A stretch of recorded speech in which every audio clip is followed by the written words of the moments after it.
এই ব্যাপার, তুমি চুপ করে আছো কেন? আমি বুঝলাম না কিছু। মা আইসে কতক্ষণ হয়ে গেল? খাওয়ান বাইরে দাও, তাড়াতাড়ি দাও।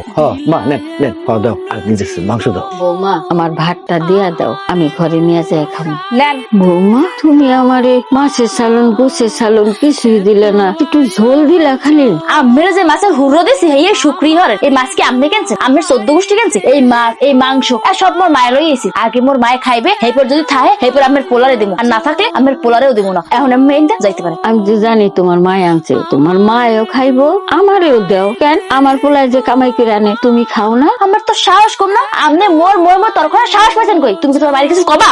আচ্ছা ঠিক আছে ঠিক আছে, আমি আমি আমি আমি কইতেছি। মা তোমার সমস্যা কি? হ্যাঁ, তোমার আমি কত করে কইছি সব জায়গায় সব বিষয়ে কথা কইতে নাই। আর বাবা, সব জিনিসের একটা সিস্টেম আছে। এই যে তুমি হুট করে আইসা উল্টা পাল্টা কথা কইতেছো, আমার বোন লোকে তর্ক করতেছো, এটা কি ঠিক? এটা ঠিক না। যাও যাও কইতেছি, যাও। বাজান, আমি তো সত্যি কথাই কইছি, আমার তো বয়স হয়েছে না, আমি তো মাছের কাটা বাইসে খাইতে পারি না। একটু গোস্ত দিলে কি হইতো? হ্যাঁ, কিছুই দিল না, দিল একটু ঝোল। শোনেন, আমের যে মাছের সালনের হুড়ো দিছি এটা আপনার 14 গোষ্ঠীর কপাল। আর মোর মায় আইছে, আমি দেখেন না মোর মায় আইছে, আর শান্তিতে দুটো ভাত খাইতে দেন। আল্লাহ রাস এনে যান যান এনে যান কইছি। আম্মা, আপনি মনে কিছু করেন না, মায়ের তো যথেষ্ট বয়স হয়ে গেছে। বাদ দেন তো। আরে দাও, মায়ের খাও দাও। তোমার আমি কালকে রাইতেই করলাম যে তোমার মায়ের একটা ব্যবস্থা হলো। তোমার মায়ের এখানে রাখার দরকার নেই, কিন্তু তুমি মোর কোনো কথাই শুনলা না। দেখছো মোর মার সামনে তোমার মায়ের কতটি কথা কইলি। আচ্ছা মা, বাদ দে তো, দে এখন খাওয়ান, দেখ খিদা লাগছে।